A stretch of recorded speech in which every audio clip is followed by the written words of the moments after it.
All right. Welcome to the first official Philcord book club. Today we're discussing Plato's dialogue Phaedrus. And would you like to start us off? Me? Oh Yeah. dear, the pressure's on. So should we? Do you want to start by? I don't know. Do we want to just go through the dialogue in order? Yeah, I think that's a And good idea. all right. So I don't know. Just to sort of set the scene, I don't know a whole lot about setting here, but the obviously the setting is unfamiliar for Socrates. He's outside of the city. He's not normally doing that. And he's also discussing speeches, but normally I think he prefers to be sort of an audience. He doesn't. He's not good with legal speeches or like public oratory. He's famously very bad at that. He prefers his question and answer. Um, so that's interesting to note. Kind of makes you wonder what Plato's doing with that. Um, and he has Phaedrus sort of find him outside the city and lure him with the promise of a speech to a very nice place, and he gives Phaedrus recounts Lysias's speech. This is probably a real speech that Lysias gave at some point, probably as a model speech to show off his skills. And Plato's, recounting it here in part because he's going to criticize it, but also because he wants to one up him.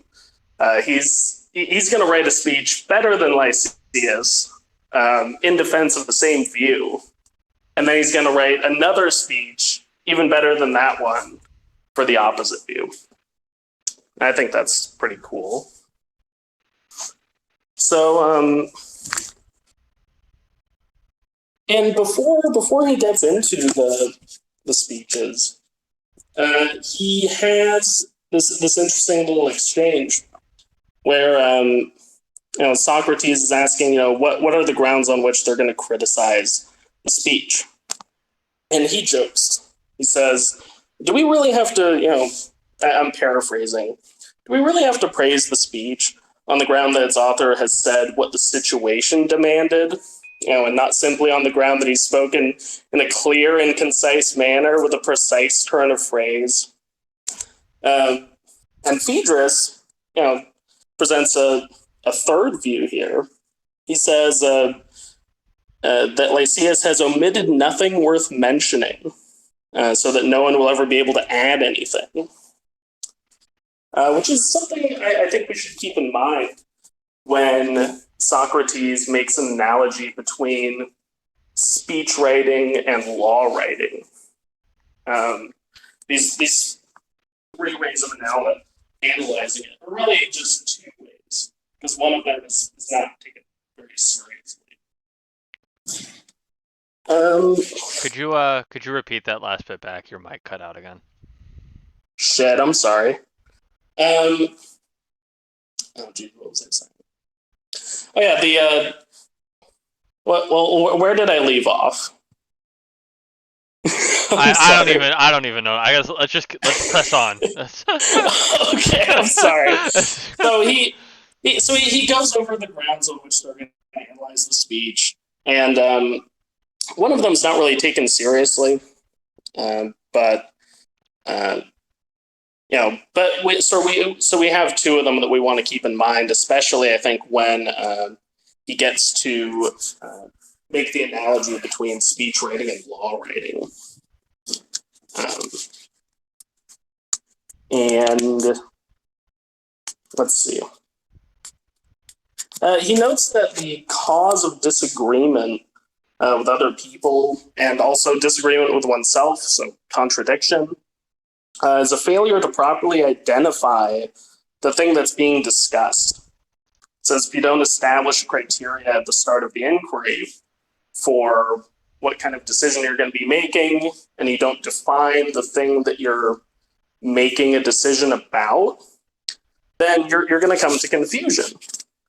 And this is going to be really important later when, after the speeches, they give a discussion of rhetoric, um, especially relating to a joke that Socrates makes at the beginning that maybe I'll bring up later. Oh yeah, big Wittgenstein vibes. Schopenhauer, he famously wrote a critique of rhetoric where he basically has a list of like logical fallacies and ways to like kind of cheat in debate because he didn't have that much respect for it. And like specifically, he says like some of the, like the best tactics you can do are redefining things or using one word to mean two different things. Yeah, no, that's definitely relevant here. That's close to the point that Socrates is making. I think on the subject of this two speech, do we want to get into like the subject of Lysias' speech? No. Sure. Did you want to discuss that? Yeah. Well, so the gist of it, is that the lover is inferior to the non-lover because the lover creates these situations that harm himself and the beloved through expectations and jealousy and various other things that I think are. He's like he keeps a tally of the rights and wrongs done to him, and he yeah. But I think this is and Plato does a lot of this sort of ironic writing. I think this is intentionally presented as nonsense because is it? Yeah, well, because it's very clear, I think, from the beginning of the dialogue that Phaedrus loves Socrates. I'm not so sure about that. I think, and I think this is partly coming from the footnotes, and I don't know what the translator did to come up with these, but I think it's clear that Socrates' beloved is Isocrates, and Phaedrus' beloved, isn't it? I think mentioned in the dialogue that it's Lysias, or that it's, or is it somebody else? I forget. Yeah, yes, I believe it's Lysias. But I think that's when you see the interaction between the two of them, it's not the interaction described by Lysias of the non-lovers. When you see the interaction between Lysias and Phaedrus? No, between Phaedrus and Socrates. Oh. The way they talk, the way they talk and interact is a lot more like the description of the lovers that Socrates gives in the second speech. Oh, okay, that's interesting because I knew that there were a lot of like jokes in there, but I didn't know if it was like that specific. If it was because they talk about Socrates talks in the second speech about madness and art and natural beauty and these very like high concepts, and these are the same ways that, and I really wish I had written down the exact quotes. These are a lot of the ways that he like talks about Phaedrus. I remember that. He calls him his divine darling. That's interesting. I didn't. When he's around him, he's a monster, more swollen with passion than Typho. Well, he wonders whether he's and I think that's partly a pun because I forget what the note said, but something about the Greek makes it an interesting pun. But yeah, that's what struck me at least, is that right. And whether or not, and it's always hard, to tell when reading these old texts and texts that were written in different languages, what's, being imposed upon by, like modern context and, lost in translation and whatnot. Yeah, that's true. And I definitely didn't notice that much of a parallel. So that's a good observation because I kind of see it now. But to continue on,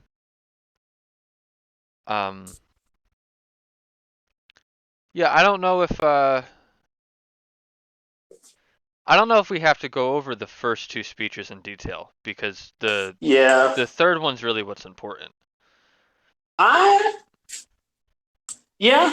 I mean, I think we can make a couple of interesting observations about Socrates' first speech, which is that in contrast to Lysias, he focuses less on what the lovers are doing and more on what is motivating them, right? And this is something they bring up later. He's sort of clear about his definitions, and he fixes the topic of discussion. And later he would describe it as the first speech gives sort of one half of a chiral part, and he gives like the left-handed account, and later he'll give the right-handed account. And there's also something surprisingly general, I think, about the nature of Socrates' first discussion. Because although he is talking specifically about love, we can see this, same sort of pattern replicated in different contexts, right? So, for example, in Book 8 of the Republic, when he's talking about the different kinds of city, different kinds of constitution, the money-loving city tries to produce, it gives out predatory loans to the young so that the old can sort of reap a lot of interest from them, right? Even though they know that they can never pay back the principal. So they sort of force the young into this situation where they have to serve the material interests of the people who are ruling that society. And this is just a particular example of that. So I don't know. I think that's something just interesting to note about Socrates' first speech. Is there anything that you wanted to add to that? Only that I think it's a quite nicer speech. It definitely, Yeah. and of course, there's always the issue of translation and, what Plato wrote. I don't read Greek, so I can't tell, but Lysias' speech kind of sucks. I don't know. I think Lysias' speech was all right. I think it was a little bit drab, but Yeah, but in it's, terms of its content, like it's good. it doesn't live up to its presentation. Yeah, it doesn't live up to the hype. I think I can agree to that. But yeah, so I guess we could start on the second speech, and I will say that I don't think the second speech from like a rhetorical position is as good, but I think that's Okay. because I don't have the cultural context. Socrates' Well, discussion of the soul kind of loses me, I will say. yeah, that one. I spent a lot of time, looking into that one because I think I kind of see what's going on. In Parmenides' extant text, we have an argument which is really clumsy, and it's at best confusing, and at worst probably just a bad argument. He argues that anything which has no beginning can have no end, and it's kind of strange. And so when when he's trying to demonstrate the immortality of the soul there, for one thing, the argument is kind of written backwards, at least in my translation. He he starts with the conclusion, which is fine, that's pretty normal. But then, like, the arrangement of the premises and the inferences is all kind of jumbled up. But it seems like he's really eager to sort of reconstruct that confusing Parmenidean argument, right? Because he wants to show that something which is a source, he wants to begin with the premise that a source can have no beginning and conclude that it can have no end, right? So he almost wants to make the Parmenidean argument look good, and he just fumbles. It's and if you add sort of an unspoken premise in there, if you analyze it in the right way, it's not a terrible argument, but he does nothing to make Parmenides' argument more clear, or I guess he does very little in that respect. Yeah, and I think maybe I would have benefited here from maybe like a chart or something. Yeah. Which is an amazing invention of modern philosophy that I think the Greeks really would have benefited from. Yeah, there's a lot of things that seem really obvious, like I don't know, I think they didn't even put spaces between their words when they wrote. It's like, come on, guys, like this is not that sophisticated. It took a while for that one, because the Romans were writing without spaces for a long time. Yeah. I don't know. I mean, did you want me to sort of give like the bones of the argument? Because even when I tried to formalize it, like it got a little funky. I don't. Yeah, I think you'd probably be better at explaining it than I will be. Sure. So he seems to suggest here that being consists in motion, and actually, I can bring up the text here real quick so that I have the exact quotes, because it's just such a short passage. But so while I'm scanning for that, he also has some other premises in there. No sources have sources. So if something is a source, it has to be the original source. It can't be derivative. We can't really hear what you're saying. The sources have sources? Sources can't have sources. You're really, really muffled. Am I? Yeah. Maybe unplug your microphone, plug it back in. God damn it. There you go. It's better now. Oh, it is? Yeah. Okay. I tweaked the cord just a little bit. I'm not going to touch it again. Oh, that might be what it is. Yeah, that could be it. I'm just not going to touch it. Okay, back on topic. But so no sources have sources. If something is a source in the presumably the metaphysical sense, then it has to be the original source. Another one is, everything sort of has motion in itself. It sort of gives its own motion, or it gets it from somewhere else. And then another premise here is, if something has a beginning, then it has a source. That's sort of the clincher in one of the arguments here. Because he makes a couple to patch this together. Here we are. So every soul is immortal. That is because whatever is always in motion is immortal while it moves, and is moved while what moves and is moved by something else stops living when it stops moving. So it is only what moves itself that never desists from motion. And the self-mover is also the source and spring of motion in everything else that moves. And the source has no beginning. Yeah, so let me give... I don't know, that wasn't actually that helpful, but let me give sort of my formalization of it here. So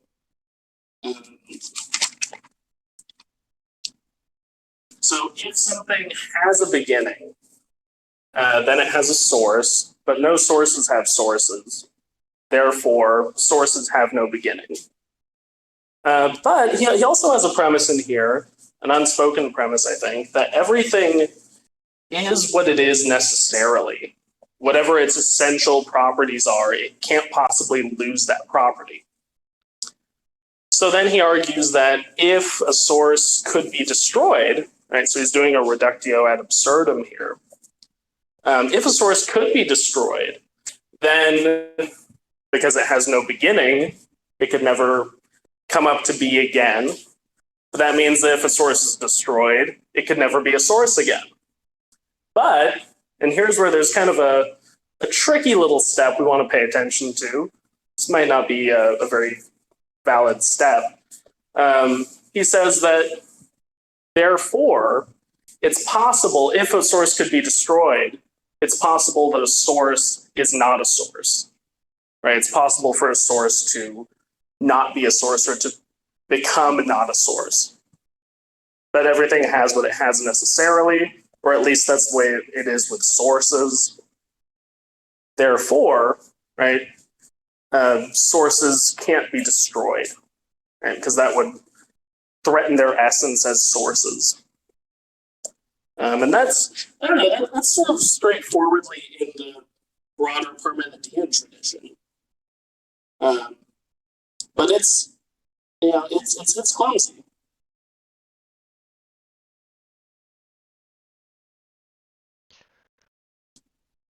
So, But I don't know. I mean, I think it's an interesting argument to consider. I mean, I don't know if I would evaluate it positively, right?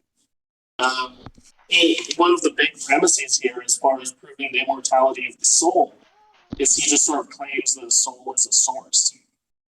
But it's like, well, hold on. Like, how do you know the soul doesn't get its motion from something else? hold on, your mic. I wonder if I'm actually using my phone mic. Is that better? Yeah, that sounds great. Whatever you're doing now, keep doing that. But do I sound good now? Yeah, you sound great now. Fuck it. I don't know what it is. All right, but I'll keep doing this. Hey, Cooper. Did you have something? Hello. Do you have something to say? Yeah, I was just going to point out that, in case it wasn't clear, that when Socrates is talking about the immortality of the soul here, he says, first we must understand the truth about the nature of the soul, divine or human, by examining what it does and what is done to it. Here begins the proof, and that's the section you've just been talking about. He just states the conclusion, like you say, every soul or all soul is immortal, and goes on to elaborate what you're calling the premises. But that whole section from when he says the all souls are immortal to it follows necessarily that soul should have neither birth nor death, is basically an abbreviated and condensed, hyper-condensed version of the Phaedo. Where he does elaborate on those arguments in more detail. But then if you pay attention, the next section is also a hyper-condensed version of the Republic.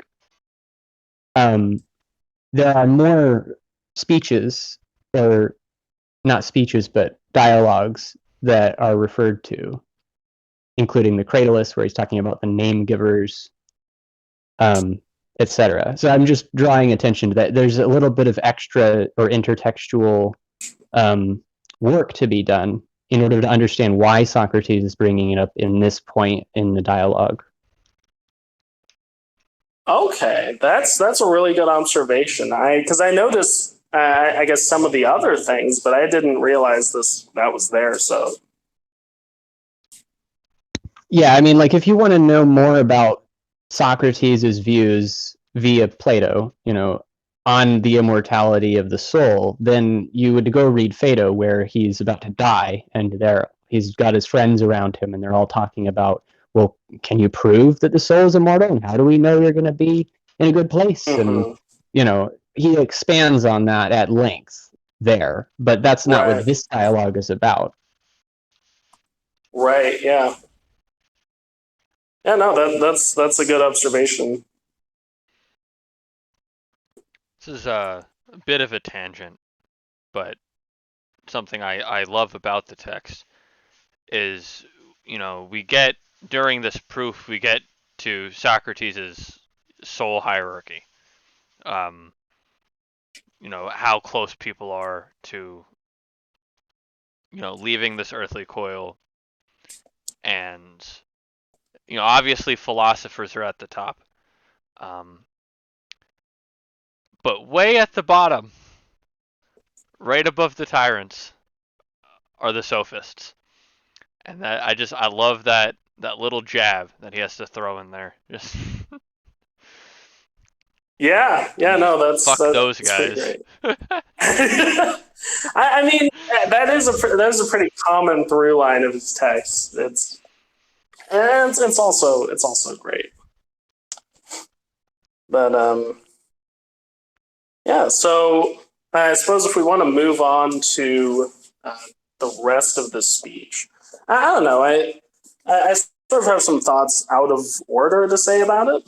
Yeah, go ahead. But to bring up the Phaedo, because I was thinking about this, and I thought about going back and reading it again while I was reading this, but I was like, oh no, that'll take too much time. But like the connection in which I was thinking about it was that he presents a very different view of the philosopher and the and of desire in that text than he does here. Right there, he, in the first place, he has a very condescending view of people who are not philosophers. He says, for example, that somebody who is reputed to be brave is probably just a coward, right? But the thing is, he's more afraid of dishonor than he is of death. So he looks brave in the face of death when really his motivation is a kind of cowardice.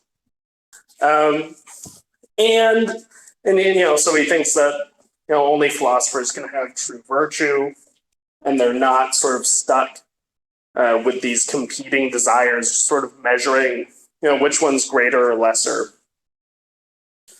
But in the Republic, he gives a somewhat more moderated view. He seems to say that, well, the philosopher can enable the other people in society to have the virtues that they have, right? Whatever comes naturally to them, by ordering society properly and taking control of education. But here, he describes the philosopher's love as being, this intense craving. He describes it even in grotesque terminology. And it seems to be, like he says later on, right? It's very similar to the kind of love that I guess we'll call him the materialistic lover feels, right? And it's got a similarly intense craving, but this one happens to be divine, and it's given as a kind of divine madness rather than, or to use a phrase specific, it's a divine release from custom, right? You can do things that are in some sense not customary. And I have to wonder why here he presents, the philosophical motivations differently than in these other texts. And I wonder if it's not, that it's just he's speaking to different audiences, right? In the Phaedo, Socrates is talking to his close friends, and he's sort of frank enough to apparently, sincerely suggest that his friend Evenus should commit suicide. Right. But in the Republic, he's talking to people who are sympathetic to the position of Thrasymachus, and he's trying to bring them to sort of a better version of Thrasymachus' view of politics. Here, he's probably talking to people who feel passionately in love, and so he wants to say something that's going to seem plausible to them, sort of based on who they are and the the specific thing he's trying to convince them about. So I don't know. Well, What? that's a really good point because later he makes. I'm sorry.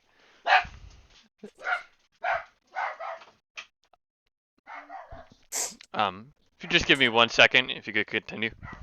Sure. Yeah. So what else to say about this second speech? There's a lot. I mean, there's a lot that I'm just not going to be able to comment on here, just because the more I read through this dialogue, I was like, shit, I'm not prepared to give a full analysis of this wonderful thing. But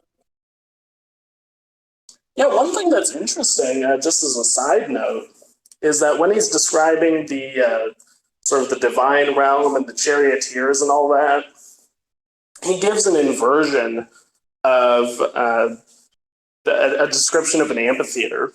The translator even says, he uses terms that are sort of relevant to theater. But instead of the best seats being up front, the best seats are at the edge. And instead of looking inwards onto the stage, they're looking outwards at the things beyond it. So I don't know. I think that's something that's noteworthy. And back. Sorry. Cool. You missed a lot of fun stuff. It sucks to be you. But what I was gonna say is that you're talking about how Socrates is making these slightly different arguments, but that is one of his major points later on, where he goes, you have to have different arguments for different souls.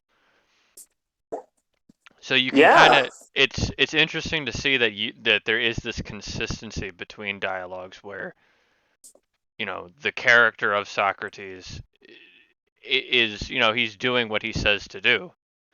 We can see that. Right.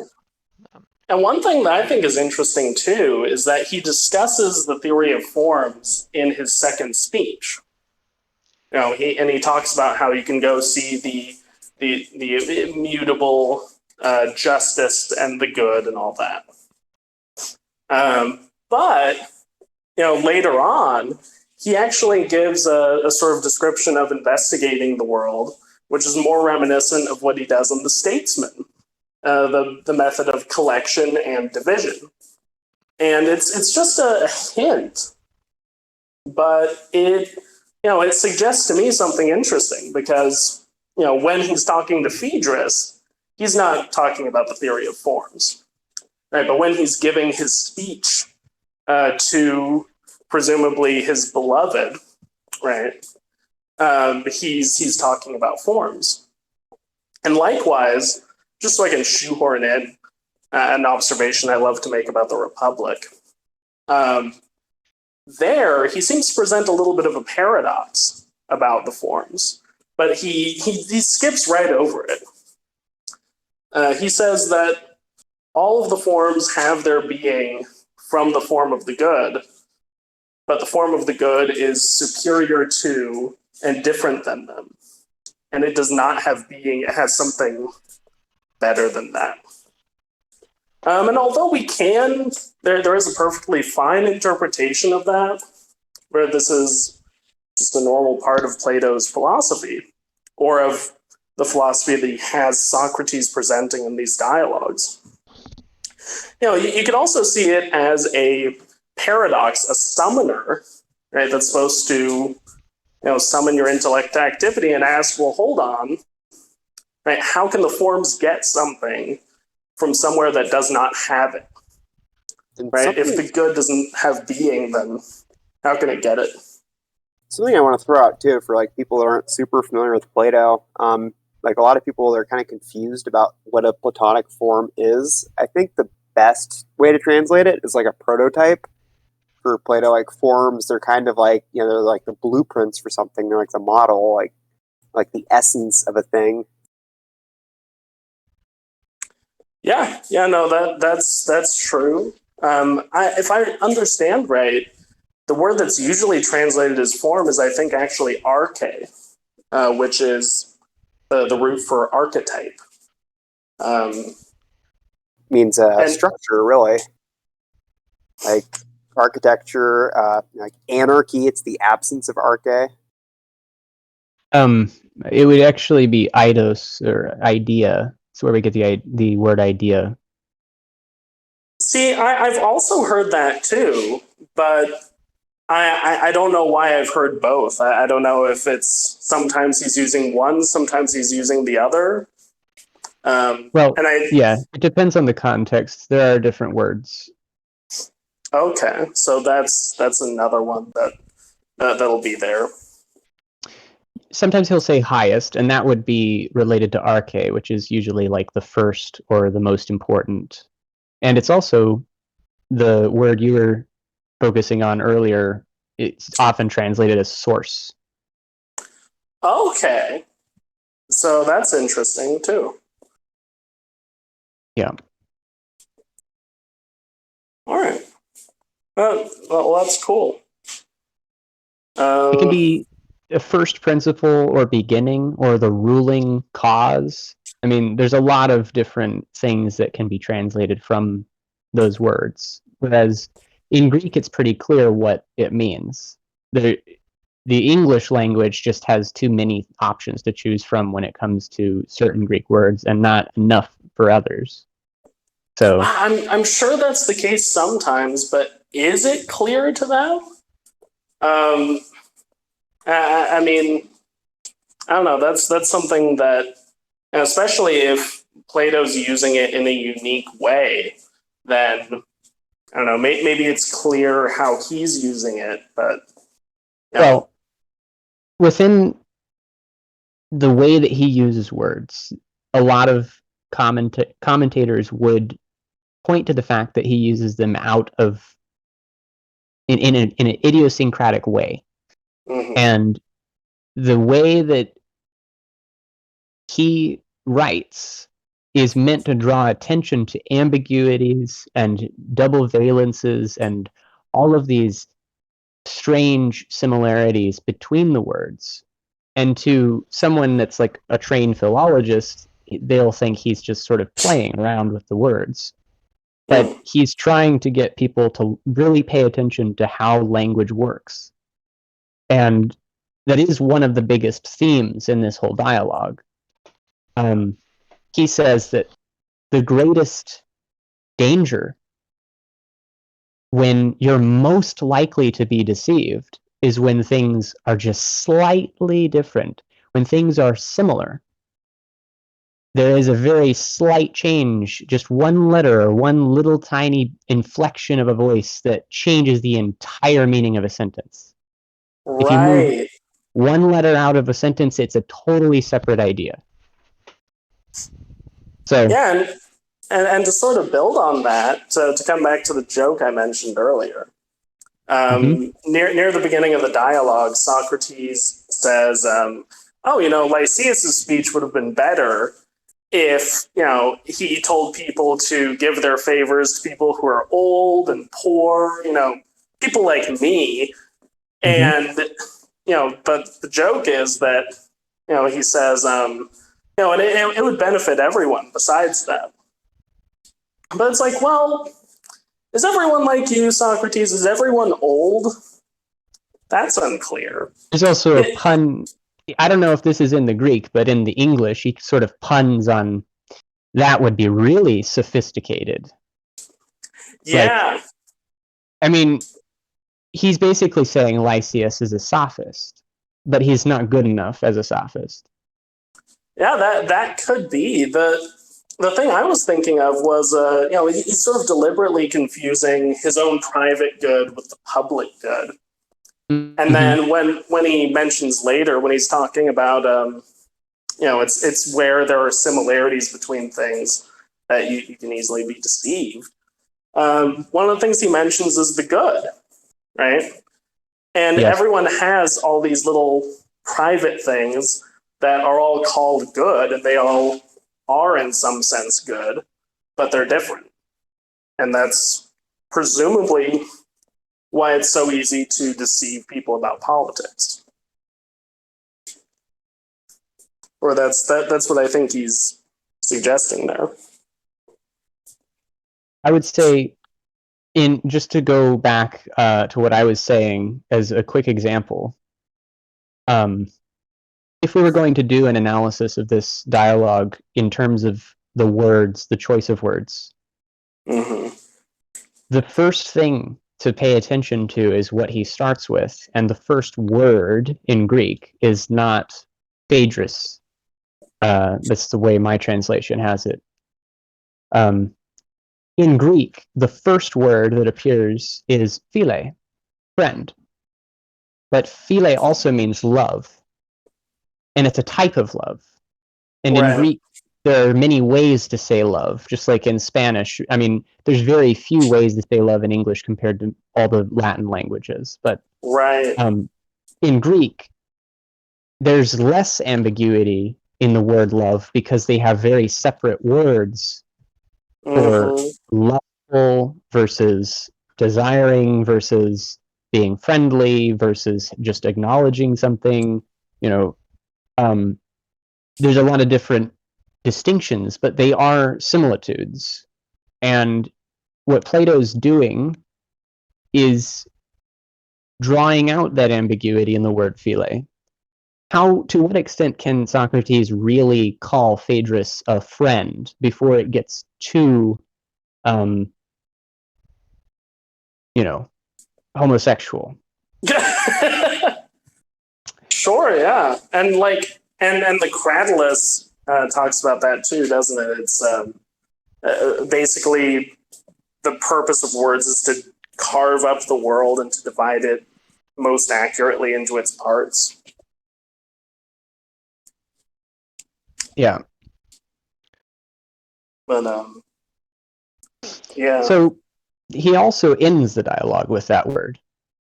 Not exactly on that word, but he brings up that word at the very end. Okay. And it's throughout. If you track that word throughout the whole dialogue, there's something to pay attention to there. The way he's putting it in different contexts. The other thing that I would say about the language is that there are lots of puns and jokes that are completely missing in translation. And one of them I found is just a straight up sex joke. Oh, really? Just so obvious. But it's not in either of the translations I was looking at. So someone who knows the language and can translate it misses the joke because they're trying to be very accurate about what the real meaning is or whatever. But that means they have to make a decision on what the word means and then translate it into the language, and they lose the ambiguity. Yeah. On section 270b, I don't know if you guys have sections or not, but yeah. He says, isn't the method of medicine in a way the same as the method of rhetoric? Phaedrus, how so? Socrates, in both cases we need to determine the nature of something, of the body in medicine, of the soul in rhetoric. Otherwise, all we'll have will be an empirical and artless practice. There is no joke, right? But in Greek, when he says, otherwise all we'll have is an empirical and artless practice, the word for empirical is empiria, which just means experience or practice. It's almost redundant, a practice of a practice. But the other word that he uses is thribo, which the first translation of that word would be like rubbing, polluting, pounding, wearing out. He's literally saying that if we don't determine the nature of something correctly in either medicine or rhetoric, all we're doing is having just a jacking off contest. We're not even doing anything. We're just rubbing one out. It would be pointless, right? So yeah, that's there's just not even one example. There's not even a footnote in my text about that in that section. Right. Isn't that charming? But yeah, so that's a really interesting observation. Yes. Um, And they're all over the place. I mean, I could have been tracking the Greek along with every single line, and I'm sure there are just hundreds of those puns and allusions just waiting to be found. But well, it's it's one of the like problems of translation. even without that, it is still kind of super gay. Yes. Uh, you know, when Phaedrus sort of like jokingly threatens to beat Socrates up Mm-hmm. in order to get him to talk, and I don't know, that read to me as a little homoerotic, and I don't know how that is in the Greek, but But it also just it helps to be informed of the cultural context and the way that people did behave historically in Greece, um, and how it would have been seen as a pretty normal everyday occurrence to see an old man with a young boy. that's what I was gonna Um, say too, is that he yeah. was the right. They put Phaedrus's birth around 440, Mm-hmm. which would have made him like the right age for pederasty. Right. Yeah. I have a book, The People of Plato. According to that one, he would have been about 25, Oh, okay. which Well, would maybe be, that's a little old then for that. yeah, But that's well past. Well, it is still being played on. It's one yeah, element of the dialogue. Yeah, that's true. Yeah, and an interesting thing about the dramatic date of the dialogue. Um, Scholars disagree about it. Some of them insist that he had no date in mind, but Martha Nussbaum claims that it was deliberately set at an impossible time, which is, I don't know if anyone finds that interesting, but Yeah, that makes sense. yeah, especially considering how Socrates is doing strange things, it would make sense for it to be you know uh, deliberately set as a fantasy. yeah, he would A lot never of it, leave Athens. right. I mean, Yes, this is a very strong exception to the other dialogues, and I was interesting to me that you guys picked this one, um, because it's to me it's just so exceptional, and I feel like it's overwhelmingly complex. There are so much to pay attention to in the dialogue that um, it's working on the reader in all these different ways. There's so many different lines to follow. There's too many things to remember, and yet it's all about remembering, right? yeah. And uh, it, I'm it not too sure about that. what do you mean? Well, I think that in the speech, he makes a lot of remembrance. But later, when he's talking, he says, people were prepared to listen even to oak and rock, right, provided they would tell you the truth. And this strikes to me, along with a joke that Socrates makes earlier in the dialogue, as him showing sort of dismissiveness for the idea of these things having a source, and rather suggesting that you can like simply see it. And although you can read this as being consistent with his the theory of recollection as it's presented all over. Like for example, in the Phaedo, he says you can only do recollection in experience. Um, I think he's suggesting something a little bit different. Because like if you look at the Meno, he he has the paradox of inquiry there, and what this does is it says, okay, well, you can't inquire because if you know what you're looking for, then you've already found it. There's no inquiry needed. But if you don't know what you're looking for, you wouldn't even recognize it when you found it, right? So therefore, inquiry is impossible. And he suggests, although the dialogue ends aphoretically, that this is because you just remember it. There's no inquiry. But here he's saying, well, if things are similar, right, then you can be conveyed from one opinion to another based on their similarities. Mhm. And he seems to suggest that you can collect and divide just going off of things which are similar. So you have maybe things that you already know, but then you can expand broader beyond that. So he's sort of offering an alternative to the Meno, I think. He also says in section, it's like 249. Let's see. In his second speech,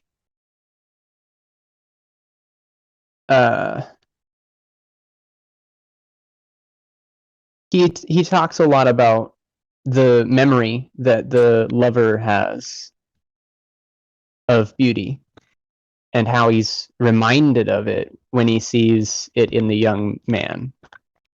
Right. And it says, a man who uses reminders of things correctly is always at the highest, most perfect level of initiation. And he is the only one who is perfect, as perfect can be. He stands outside human concerns and draws close to the divine. Ordinary people think he is disturbed and rebuke him for this, unaware that he is possessed by God. And again, Right. he refers to this ability to be reminded. Only a few remain whose memory is good enough. There are things that they keep forgetting throughout the dialogue, and this happens in all of other Plato's dialogues. He's like, oh, I forget, I'm so stupid, I don't remember anything. Please remind me. And he says, well, all of that was for love of memory that we made me stretch out my speech in longing for the past. Right. And so this is one thing that Socrates tended to do, which is go on and on about something in a disguised form. And he gives a myth. He'll remember something that someone told him, but he can't remember who told him. And he gives an account. It's sort of jumbled and mixed, and you're not sure what's real or not. And again, this is a text. So we have the advantage of going back. We can go backwards in the text and see and remind ourselves what came before and what was said before. And now that we're at the end of the dialogue, he's saying this other thing.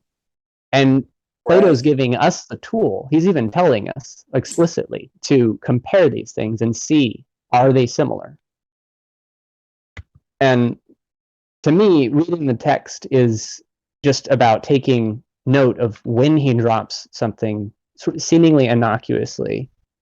Are you going to pick that up and take it with you, or are you going to forget about it, turn the page, and then not ever mention it again? It's sort of a challenge. You always have the choice to go back, even though in a speech, if you were part of an audience just listening, you wouldn't necessarily be able to remember every little detail and go back and record it and say, hey, you said this. There's a disadvantage when you're in the audience, which is why the sophists pose such a threat. Because they can manipulate an audience in real time, and there's nothing anybody can really say that brings them back around to things they said before. Yeah. Yeah, and I mean, I just find it notable that discussion that you're referring to happens in his speech too. And so, I think that, like, you're right, like, you need to pay attention to when, things are when they're picked up and when they're dropped. But I also can't help but feel like there's sort of just a difference in audience there that's causing him to say, something different this time. So the audience would be Plato's school. It's the same audience as all the other dialogues. Well, no. I mean, Socrates' audience, not the audience of the dialogue itself. In the speech, he's talking, to his lover. I think he's supposed to be talking to Socrates. Okay. And because Phaedrus sort of says, well, we'll make believe that he's here, right? Your lover's Mhm. here whenever you need him. But then, outside of the speech, he's talking to Phaedrus. So I don't mean to like contradict what you were saying, but that's I don't know. That's something that was more salient to me. Okay. Well, just as another example, he also says later in 260, anything that wise men say, Phaedrus, is not lightly to be cast aside. We must consider whether it might be right. Right. Yeah. And that is a quote from the Iliad, where he's not.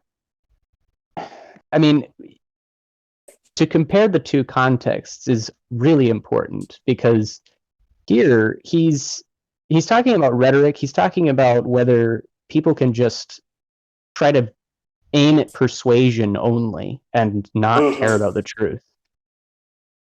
But in the Iliad, that section that he refers to is not lightly to be cast aside, is spoken by Nestor to Agamemnon.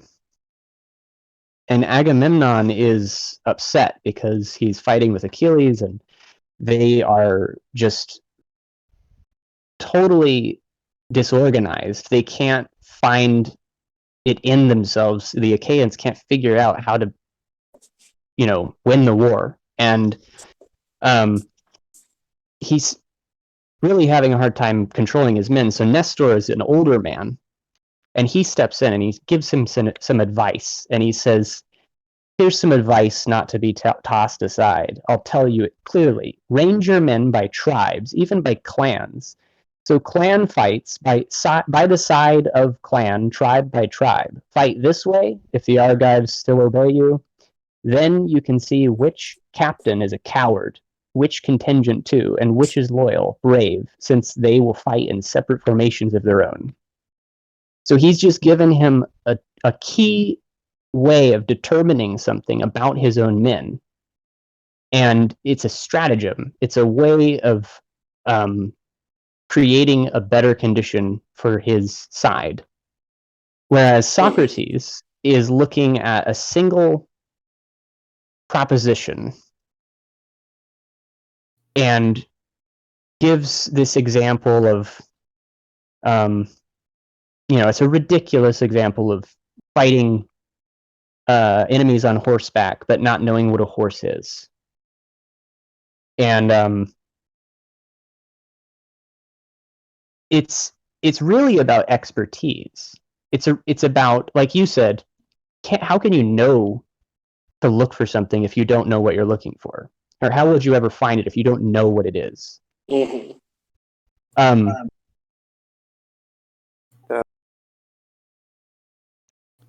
Can I offer something to him? Sorry. Yeah.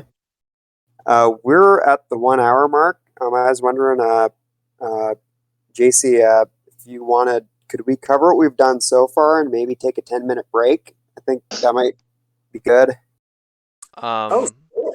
Why don't I think that there is a lot actually more to discuss about this. I agree.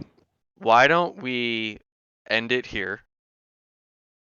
I think that we would benefit from going over some of these other texts like the Phaedo, and we can reconvene next week to do a bit of a more holistic discussion and cover the last of Socrates' advice on rhetoric.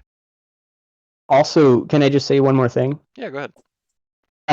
If we're going to continue this next time, I would recommend that everyone go read what Plato begins the dialogue with, which is a reference to Pindar. It's just a really short ode by Pindar, where he says, let me just go to the beginning here.